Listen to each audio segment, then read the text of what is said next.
some light area here, something like that. This is pretty simple. Now let's put some of these darker marks in, and as you know, I'm looking at them very abstractly. I'm just kind of measuring angles and distances from the edge of the frame, something like this.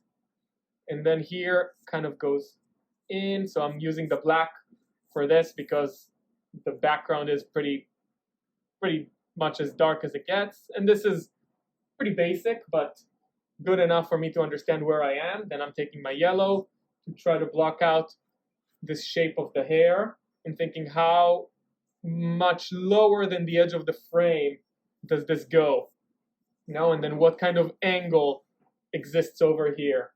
And then underneath it, we have another dark looking triangle situation that goes all the way down here, roughly. This shape is kind of incorrect, but this is roughly the composition. Now I'm going to, with my lights, start blocking out where are areas that are very, very bright. And that should work in conjunction with starting to discover where are some shapes that are very dark, kind of like here. And I'm not looking at features or anything. I'm just trying to get an idea about the geometry and the relationship between these shapes as it relates to the edges of the frame and the sizes that are going on here. So here we have a nice shadow. I'm going to try to do that with a higher chroma agent. This is where that red kind of kicks in to high gear. And essentially, if I dropped my red on the floor. My landlord's going to love that. And essentially, if we would have chosen the approach where I don't do any of this, this would have just been done in my brain. I would kind of apply stuff directly where I think they belong, not based on randomness, but based on the fact that you need to practice doing this enough so that this starts to exist naturally occurring phenomenon, naturally occurring accurate depictions and geometry. This as a linear structure for me is sufficient. So I'm going to start blocking things in. So this is that. Now with the black, start blocking in this background.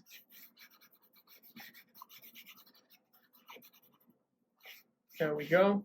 And of course, in order to get this right, you really want to make sure that the size of the frame is echoing the size of the dimensions, right? Not the size, but the relationship of height to width of the frame is in some way relating to what you're seeing on the reference, right? Because otherwise, this entire dark shape that I'm covering right now would have been super, super difficult to get, right? Okay. So coverage, just very basic for now.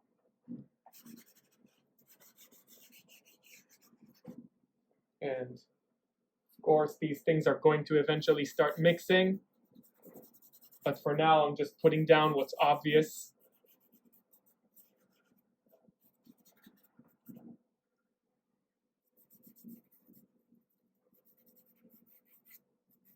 And at the edge of this dark moment, we do have some higher chroma phenomena, this and that.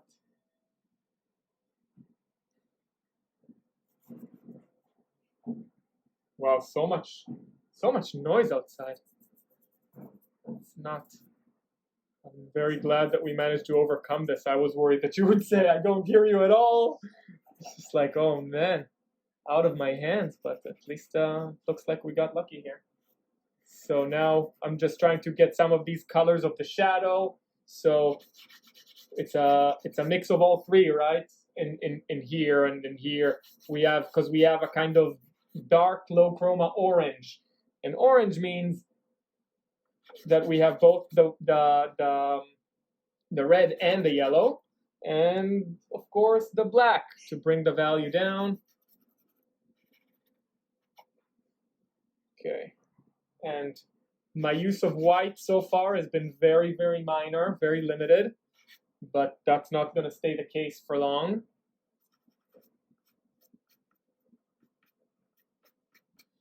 Because so far we've been covering mostly the darks, but now I'm going to start building these lights.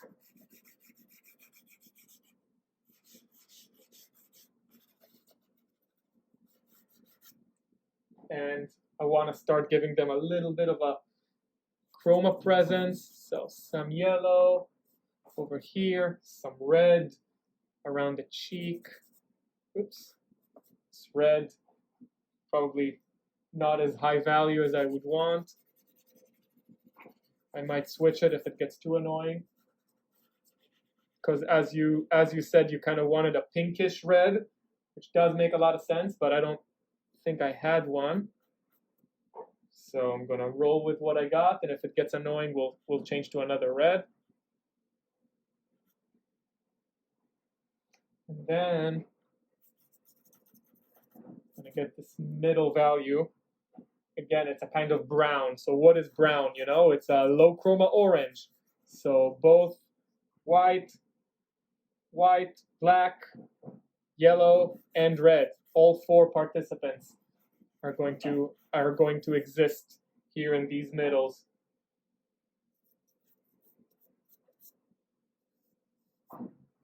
First time I use my finger, not sure it's going to repeat.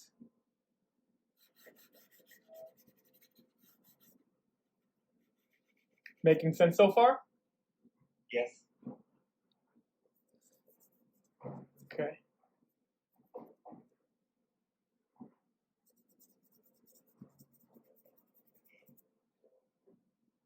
There we go.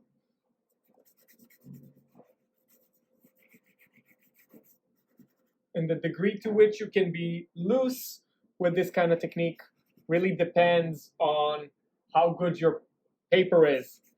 And since I'm known to be, you know, pushing the limit of my materials a lot, I think we're gonna discover today the limits of this paper, because I'm gonna push it to the limit as much as I possibly can. So putting some more material on here, and the chroma is too high, so reach for some black.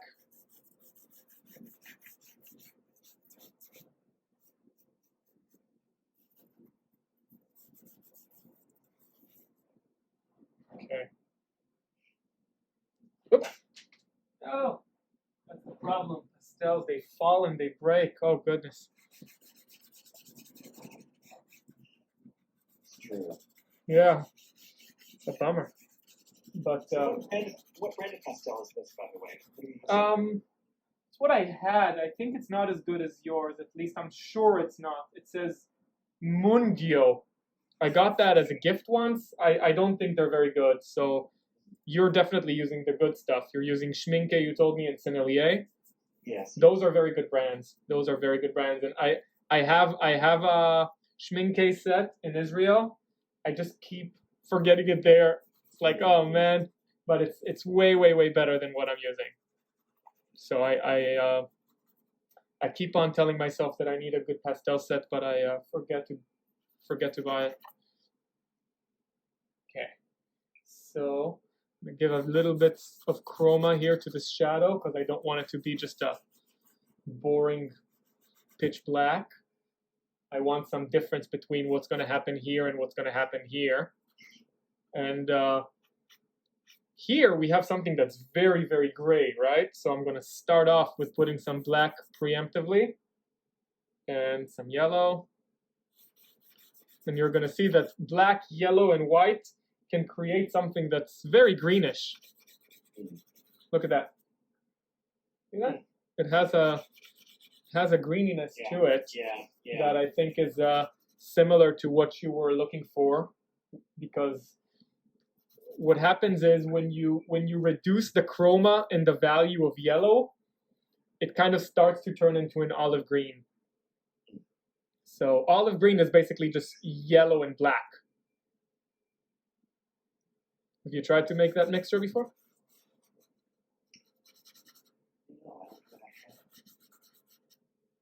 Yeah.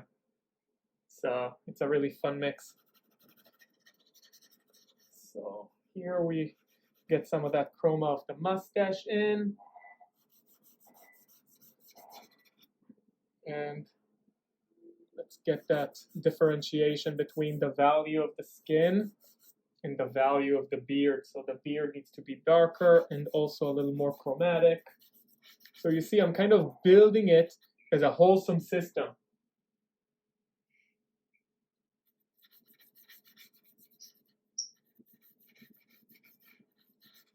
And to me, this kind of approach is it's more natural to the qualities of pastel as a medium.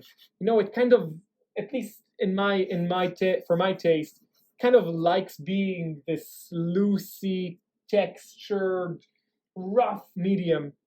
It's not as precise as like I wouldn't say it's not precise, but in the way that it's handled, I prefer to let the paper, at least at the beginning, kind of shimmer through and expose these textural qualities that you know, they're aesthetically pleasing, I think.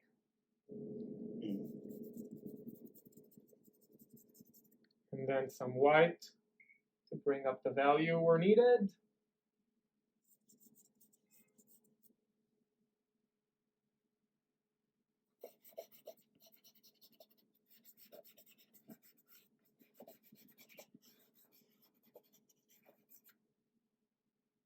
Now the ear, high chroma there. Let's see if this red can take care of that issue.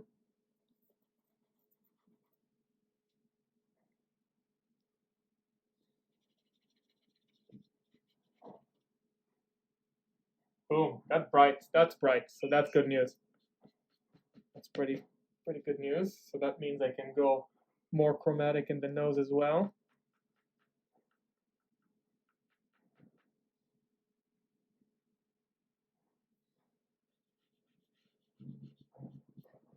And now I'm gonna go in again soon and darken up the background so that I can continue to expand my value range.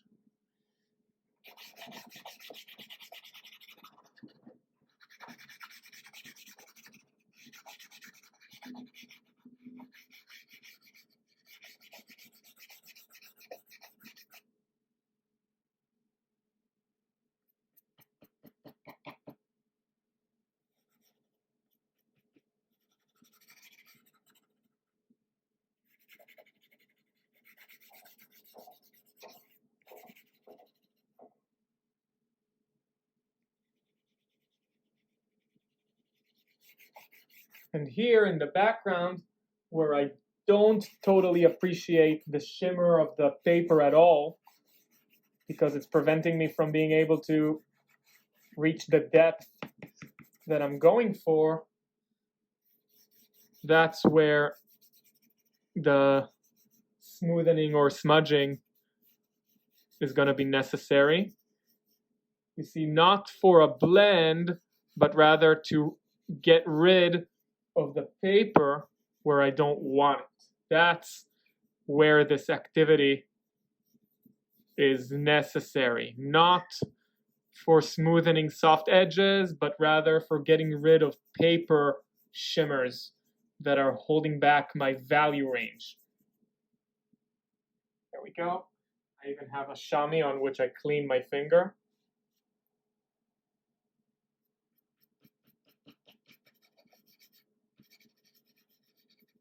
And I also do have you know how they, how's it called? A stump? Do you know that tool?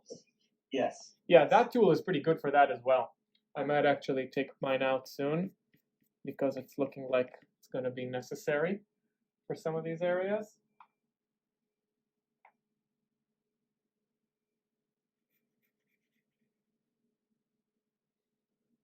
No questions? All clear? I mean, this is so interesting. Why is it interesting? What's share? I mean, it's interesting because I mean, you're layering. I mean, it's layering and layering and layering. Without any. Without any what? I mean, up until this point, without any blending. So. Right. Right. Yeah. Certainly, because I don't think about it as blending. The only part that my finger does really is I call it like, getting rid of paper. That's the only reason why I would need to use that. When the paper is unnecessary, then that's my only tool. But other than that, there's just no need for it. And I do a lot of pastel drawings where I don't even do that activity at all. And actually, I think it's going to be, oh God, that's messy. And now with the stump, yeah, way better. Now I can really control it.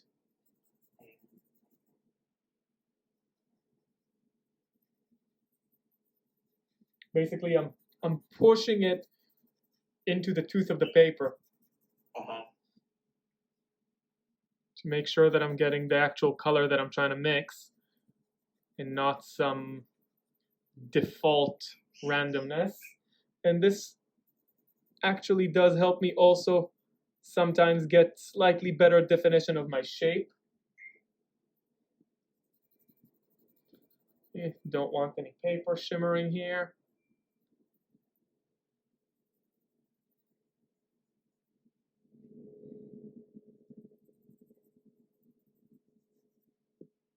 Okay. So who's this painter? This is Henri Fontaine-Latour. He's a French late 19th century painter, and he's mostly famous because of his absolutely magical flower paintings.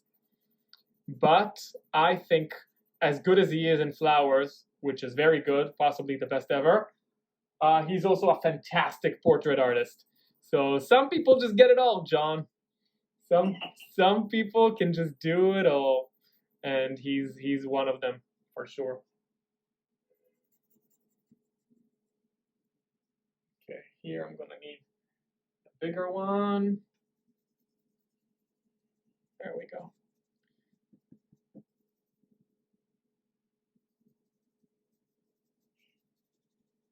So I couldn't have done this with my finger personally because it doesn't it's too blunt, it doesn't push the pastel into the paper like this tool does. So getting a few of these is pretty recommended. And at this point, we kind of have the composition, except for this bottom part, which I still need to do. But yeah, it's starting to take shape.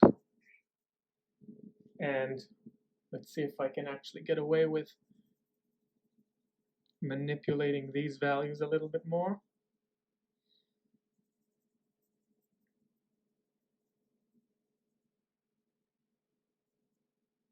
And then after I do that, well, no, first I need to do the bottom corner. That can't wait. So we're gonna have to get in there.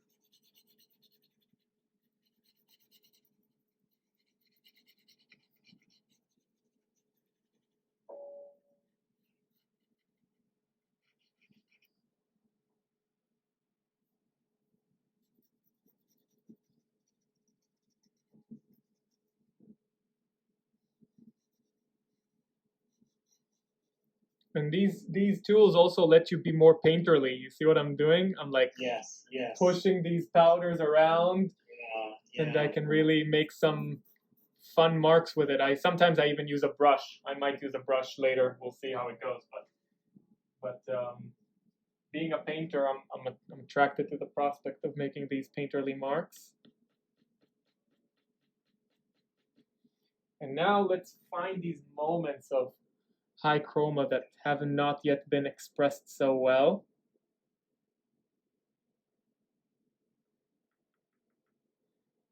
This stuff, some of this stuff, a little bit more here, a little bit here, a little bit here.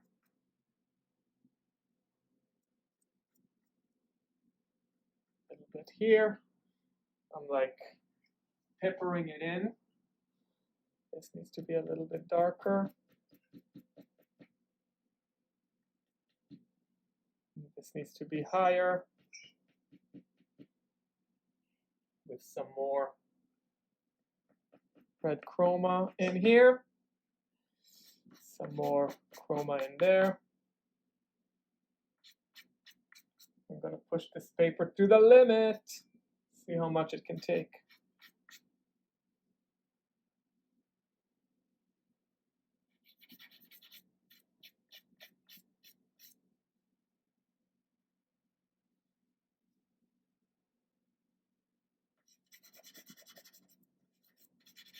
See, and also when you're working with such a limited palette, it's faster, right? I don't have to spend forever thinking, oh, what kind of this do I need? What kind of that do I need? I just say, oh, it needs to be more yellow. Boom. Oh, it needs to be more red.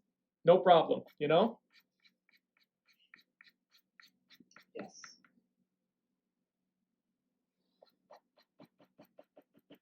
Okay. Going places. Gonna try to create these middle value transitions to bring that light even more fiercely forward.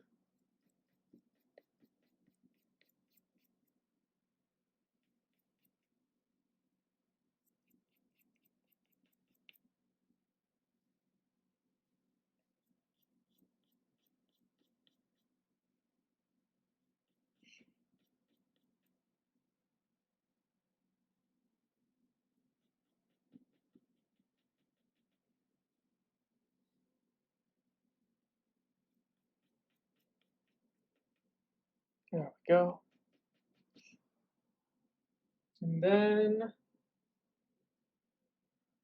push that chroma higher here. Push that chroma higher there. This contour is super tricky because it's so elusive, you know? We don't really know what's going on there. Yeah. And that's something that we want to preserve. We don't want it to be elusive in the reference and then super clear in our work. Right. That's not good. Right. We want to capture the fact that it's elusive, not solve it. I see. So, bringing all of this together.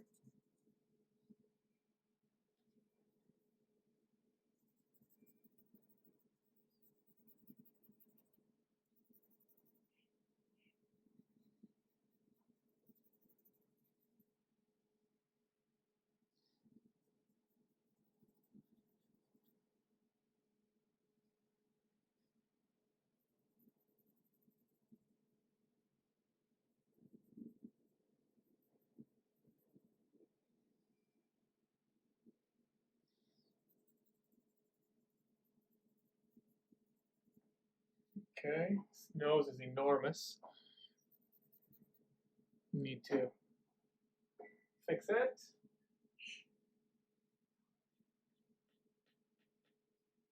This direction. Fix it from that direction.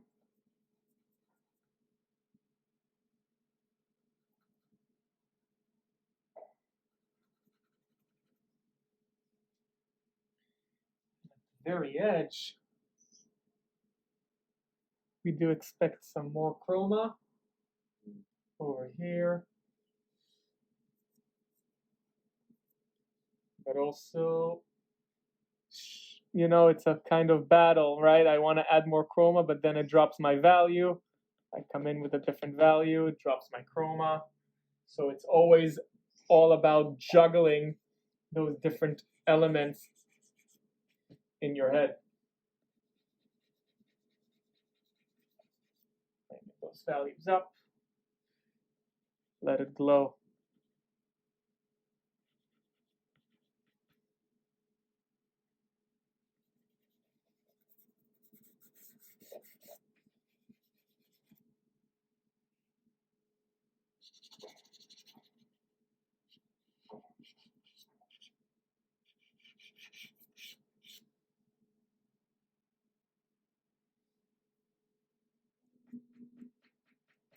Yeah, would have been much nicer with a lighter red, but I'm not gonna switch. I'm gonna stick with this one till the end and see what it did. But this is the kind of stuff that really has a big impact. You know, the value of the red, if it's too low, then it conflicts with some of the stuff that we're trying to do in creating these pinks. But I'm just, because it's like a demo and stuff, I'm gonna write it out and see. We'll see how we end up. Yes. I'm not gonna give myself any discounts.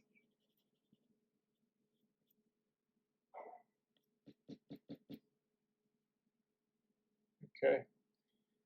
Fun stuff. More of that yellow flavor.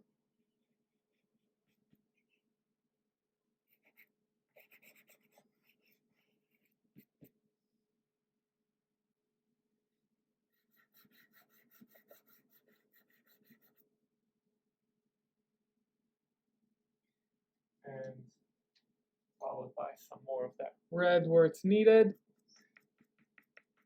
And then, of course, the chroma is too high, so some black is necessary.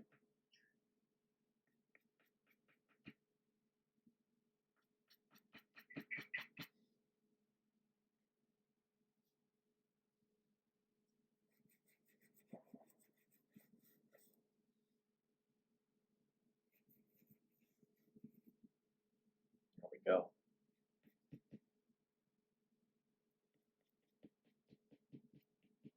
And what this does is we want to always be balancing out the complete system of the colors. You know, keep on pushing in one area. It's like those games that when you push something on one side, something else has to respond to it. This is a kind of game like that. Like, the drawing has to, at any given time, work, you know, for where the drawing is at that moment. But we want to constantly push and push the drawing farther as a complete unit. John, you with me? I am. Oh, yes. okay, good.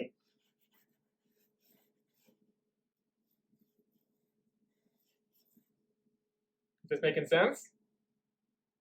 It is. It is in a strange way. It is. I'm mesmerized because you're now at 12 and a half minutes right now. Okay, good. No, can't be. No, we. It's nearly complete by my standards. So. No, we paused the recording at some point, didn't we? For like a second, didn't we? Oh, maybe. I didn't realize I was working too fast. That actually is a problem. I'm gonna finish it too early. It's like can't get. We're gonna hit the. Well, at least we can guarantee that we will discover the limits of the paper, because if it's only been 12 minutes, that means I'm way ahead of the curve. Good. That's fun.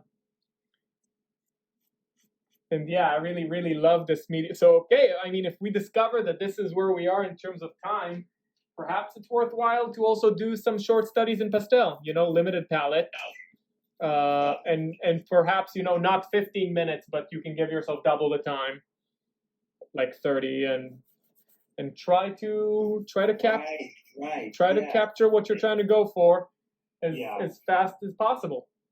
Yes.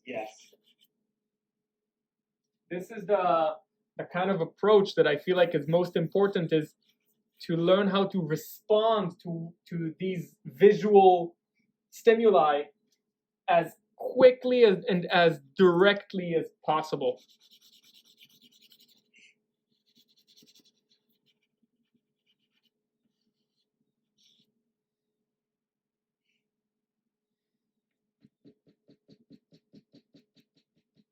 And so far, I mean, except for the fact that the red is too low value, I haven't felt the need to add any other color to my palette.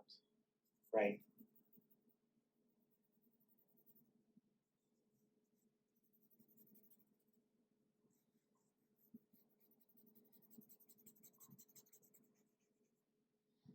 And I'm really like fighting myself to not puff on the paper, which I usually do when it's charcoal, but when it's pastel, it might I might breathe it all in, and I'm not interested in that.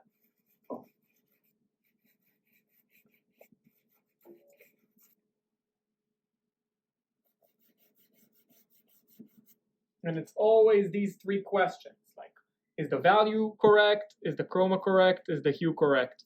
And because it's all working together as one system that develops together, some things may look correct one moment, but then as you've developed another area, you say, this can actually be better.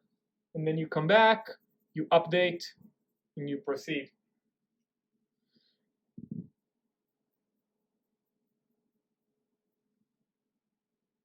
But man, pastel's a fun medium. You are one brave man. Very, very fun.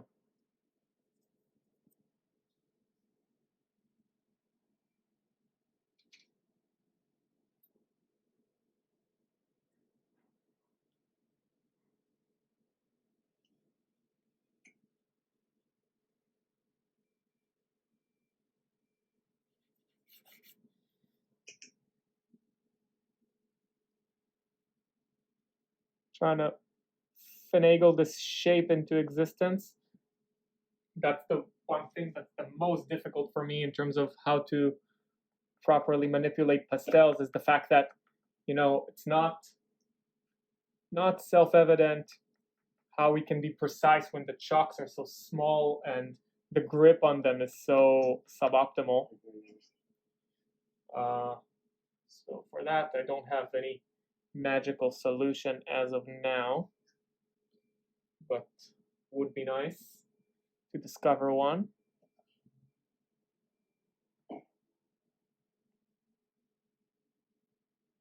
Oh, I think I might have discovered one by mistake. You see how this broke? This really helps. Yes. This is great. This is really, really good. Yeah, so perhaps we need to break our chalks decisively to achieve these sharp edges, because that really helps me be more, what's the English word? Precise. Precise is good. More precise with the shape. Yeah.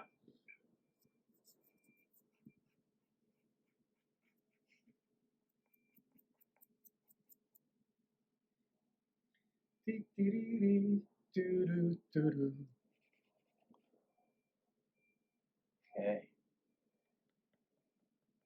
Hope you're having some popcorn, because this is like the best show in town.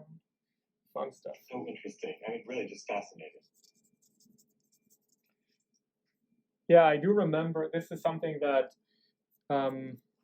is very different about how I studied painting and how it's usually taught in all American academies that I've seen. People here don't demo. And I recall from the way that I learned that the days when I didn't do anything but just watch my teachers paint, I just learned way more than what they were able to explain, because sometimes people aren't even able to verbalize all the different stuff that they're up to. And just seeing how they actually put it into practice was so beneficial for me that when I came here and I saw nobody was doing any demos, I was pretty surprised. Oh, this you have to be hearing. You don't hear that noise? No. No way. Go back and check the recording. You'll see. Oh, I am blown away. That is no unbelievable. It's crazy noisy.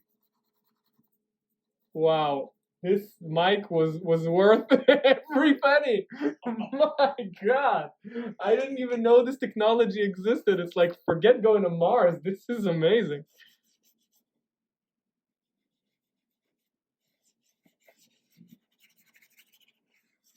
So the value of the hair, very tricky, right? Because it needs to be a little darker than what I have, but it also needs to look like he's a ginger.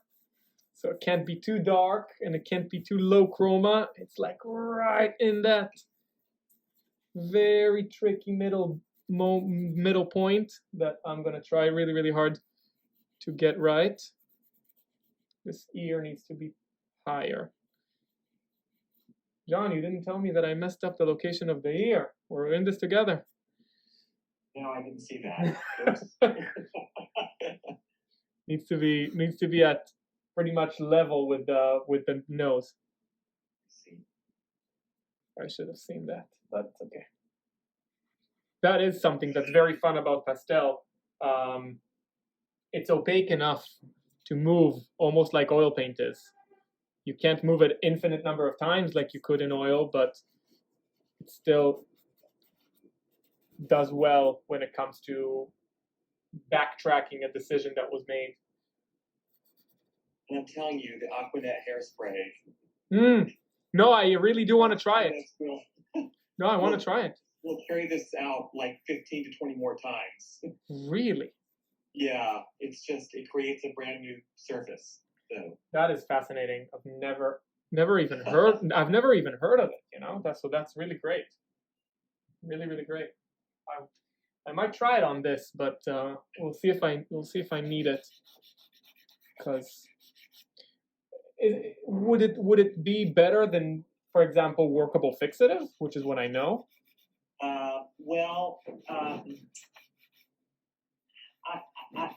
I've used Aquanet because it's so quick to apply. And to the fixative, like, which I have used the fixative, but it was when I used it least. It's the texture that it put on the page. And more tooth than what I was even starting with. I see. And the Aquanet keeps everything the same. Yeah. That's cool. I'm curious. And it's cheap. It's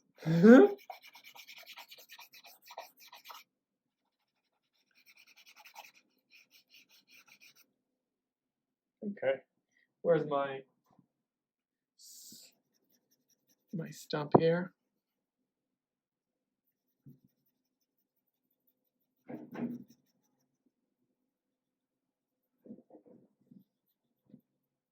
I feel like it's difficult to explain the degree to which there's, even if I'm going around with the stump and trying to block out the paper, it doesn't get fully blocked out everywhere, and that's great. Which if it was white paper, I would be in such trouble with being able to actually capture the dark values that I'm trying to hit, because I'm going to have white shimmers all over the place. So white paper is really, there's so many reasons why we should not be using it for this medium ever. Yeah, I want to test out to see how I can color this BFK Reeves paper, because I hadn't even thought of that. Yeah, you know, Reeves BFK is an etching paper.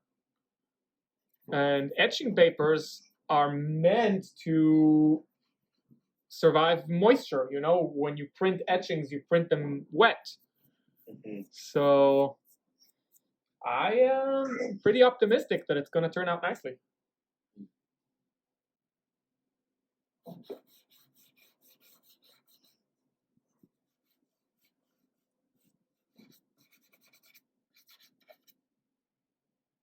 Oh, now it's starting to really look like what I want it to look like. All these edges they have so much to contribute if you get them right, like this moment here of red chroma. We spoke about this, right? The subsurface scattering. Yes. Yeah, so this introduces a lot of life to the piece.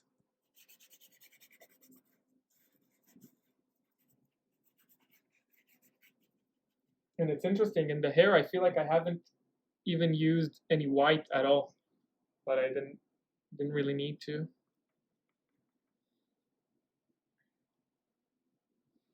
in general, like my use of white in this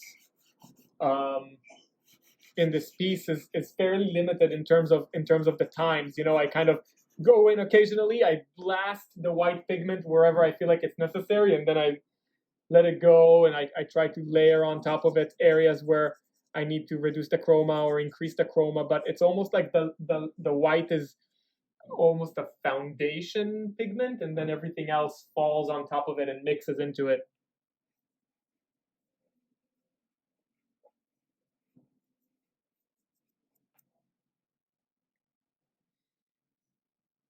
It starts to feel pretty lively.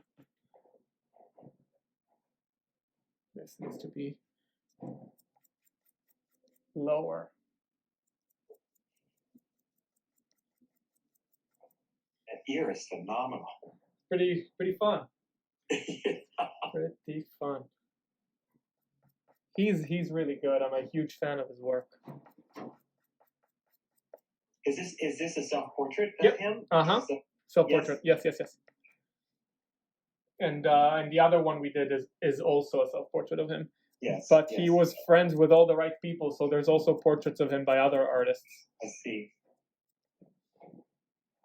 Popular guy.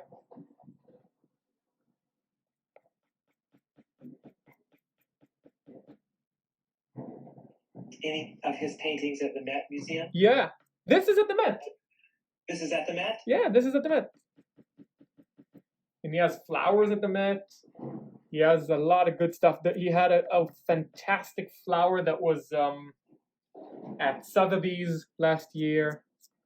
So I went to see Sotheby's. Really, you can go and see the paintings before they sell, and they really let you come up close to the painting, like super close. So that's really fun. It's a good place. Their branch there on the Upper East Side. Yes. It's pretty good. Pretty good.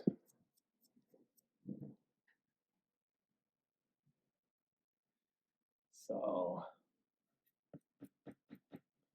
more chroma here, more chroma there. And now all this insane redness that I put here needs to be incorporated.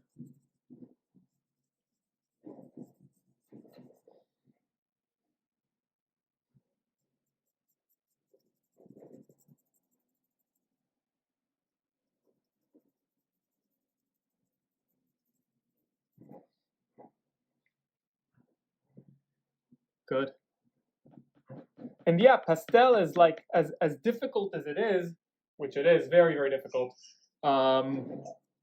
is actually a very fast medium if you are good at picking your colors and manipulating them on the surface. You can reach very satisfying results pretty much immediately. So a lot of the times when I would have a commissioned portrait and the sitter doesn't have all the time in the world to let me, sketch them before I get my oil paints out, I often do my sketches in pastel, even if it's very rudimentary, just to kind of get the color relationships, which I hate trying to get from a photograph. Doesn't really work. So that's really my medium of choice. This box is really my commission pastel box that I carry when I need to go, paint someone in their office or something like that.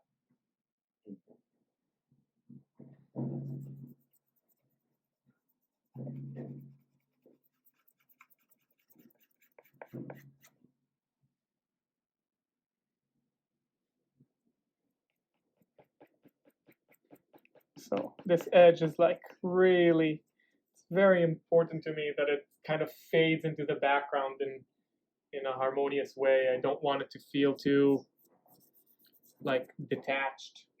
Right.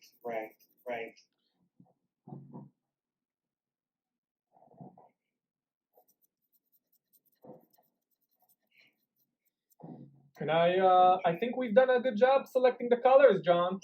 Really? And it's like you selected them, right? I didn't do anything. No, I didn't do anything. I'm really impressed. I had these set aside before the lesson, and you just came up with exactly my colors of choice. So that's fantastic. Really, really good. There was a guy who made this specific color combination of red, yellow, black, and white. He made it really, really famous in oil painting. His name is Anders Zorn. Do you know his work? No. Yeah, you should look him up. He's a very, very good painter. Either Swedish or Norwegian, I forget, but he has some fantastic work with this limited palette. Really gorgeous. Probably worth copying for you when you're practicing. Yes. I'm making it. And it's Zorn, Z-O-R-N. Okay.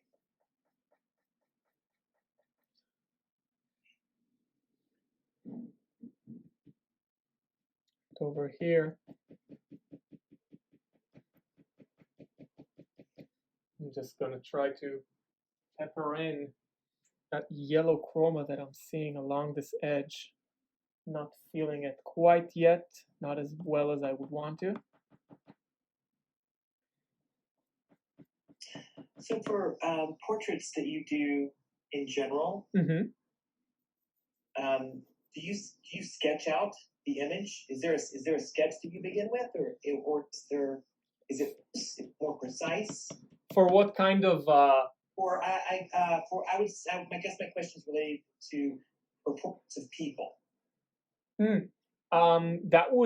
That's a great question. That would absolutely depend on the time I have available for me, right? So if it's a spontaneous portrait, like let's say my friend is coming over to my studio and they have homework to do, and I know I have like 3 hours, I'm not gonna sketch anything because I don't have time. I need to capture it quickly. So right now we have a situation that's closer to that because I have a demo. I knew that we were going to talk for at least like 40 minutes or something, just theory, selecting the palette and something like that. So I have less than a few hours to do something, then there's no time to sketch. But if I am at luxury and I know I have a few weeks and there's no rush, then certainly I'm going to want to sketch it more than once on a separate sheet of paper, and really make sure that I would have even different sketches, like a sketch to figure out the proportions, and I might just do that in graphite, and then a sketch to figure out the colors, which I will probably do in oil, and a sketch to figure out the value, which I might do in charcoal. So definitely sketching is an incredibly helpful tool, but sometimes there's no time for it. So certainly. And I mean, if this was a portrait that I would be doing, for example, for a client, what I might choose to do is actually first draw it out, just proportions, no color, no values, just draw it out really, really flawlessly in pencil, and then transfer that to the painting surface by using a transfer method, so that I know that I'm already starting off with very, very good proportions, because right now I'm dealing with this and I still have proportion issues, which I don't love, being at a position where I have proportion issues.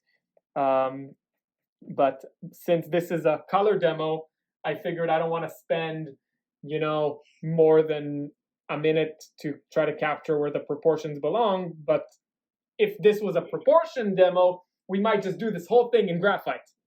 Just really scrutinizing every shape, every little transition, where is it exactly?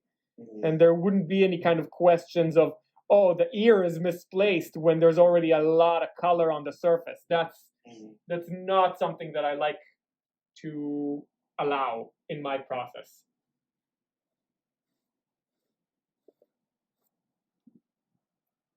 But yeah, shapes and proportions, very important to get it right. And if you can get it right on a separate sheet of paper and then transfer it, it saves you a lot of headaches.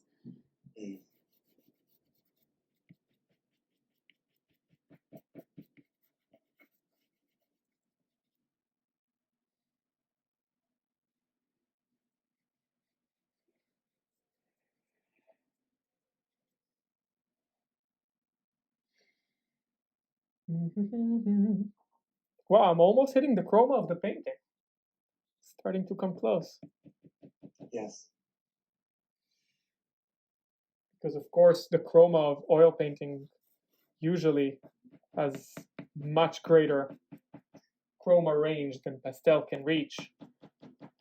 But if you layer it well enough, you can come very close.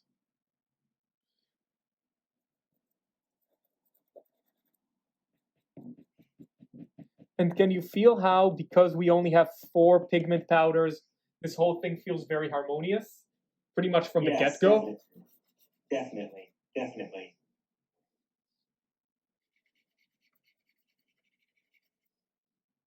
Oops, drop the white. I also have white socks, so I'm stepping on pastel and like this is fun. I am familiar. I am not. I'm the neatest painter that ever was. You know, I never get any paint on me, nothing. It's just pastels are so wicked. They are really difficult to. They will not how would you call it? Will not surrender. They have their own messiness agenda. That ear is worth this demo alone. I'm dying for it. The fact that you complimented me on it is the only thing that saved it from being, you know, redone. That's not the whole thing. No, I would have redone it probably a few times.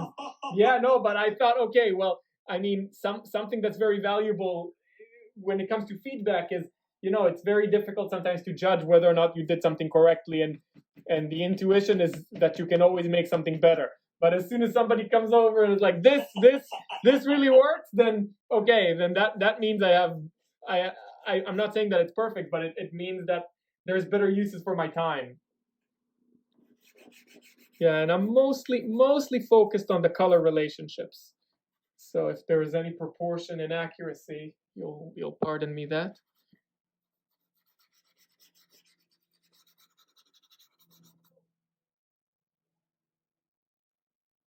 Trying to show the fact that I do feel that these dark moments of the hair are still more chromatic than the background. So I'm fighting for incorporating some chroma without compromising the value too much. Struggle worthwhile struggle.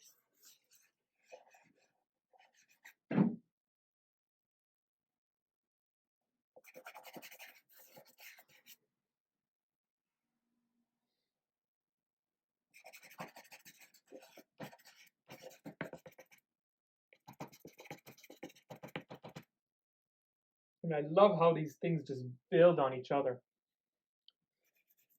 It's an amazing medium.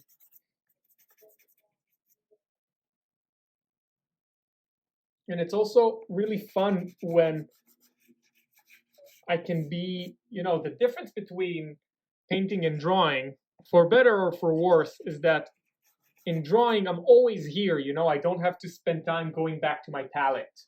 I'm just in direct contact with my subject. And this is something that can be accomplished when we're using this kind of limited palette. I'm just holding all 4 chalks in my hand.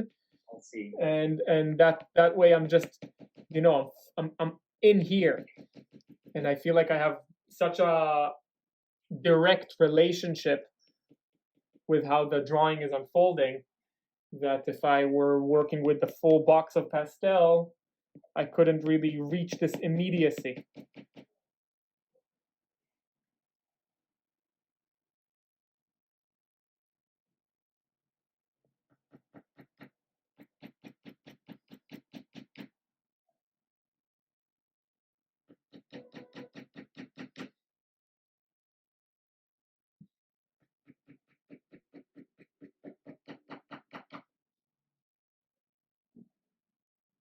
Literally like knocking on the drawing because I want to introduce pigment into it, but without like making a visible mark. I just want to shove that powder in there, which works okay also for the time period when Fontaine Latour was working. Impressionism, they were all about the dot kind of aesthetic. So I don't feel too bad about having to do this.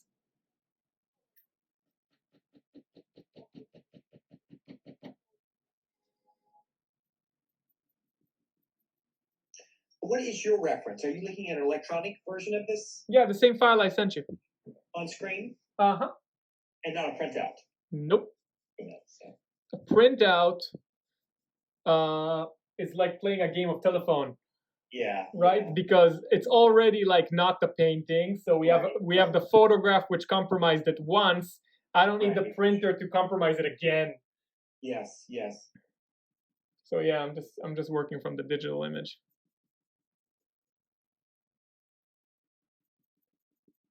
I've actually, you know, in the past I was a little allergic to working from the digital media, but these days it actually feels better to me than working from a photo.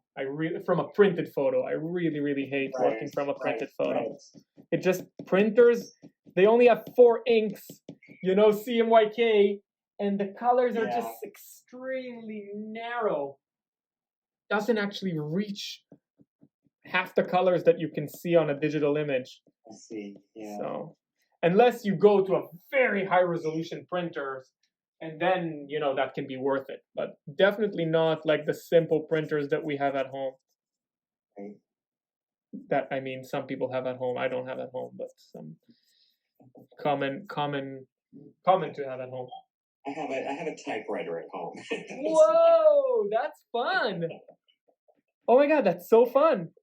You know, I used to teach letterpress, so that's pretty close. Like, do you know what letterpress is? Like actual typesetting? Yes.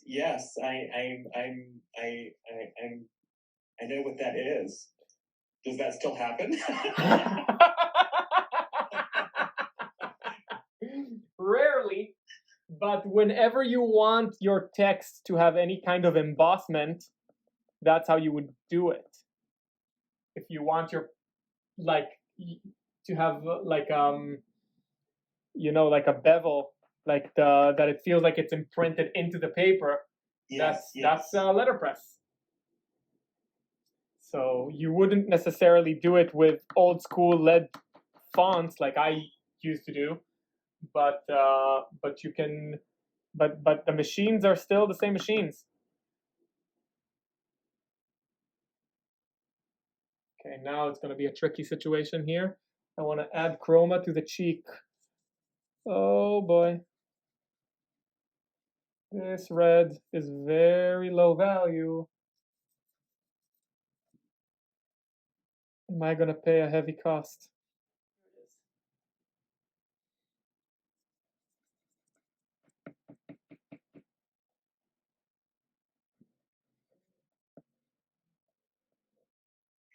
You know, another thing that I used to do back in the day when I was doing more pastel is I was mixing soft pastels with oil pastels. And specifically, the white that you get from oil pastels is much stronger. I see. Yeah, so that was actually a really fun mix to let the white have a little bit more of a dominant say. Well, how well do they play together? Because I've never used oil pastel. Really nicely, but you can't layer as well. And you definitely, I mean, you can layer, but you hit the limit of the paper way sooner. And I don't expect that it will play nice with hairspray. Right. Well, and what, oil is the dominant? Yeah, oil just is so much more opaque.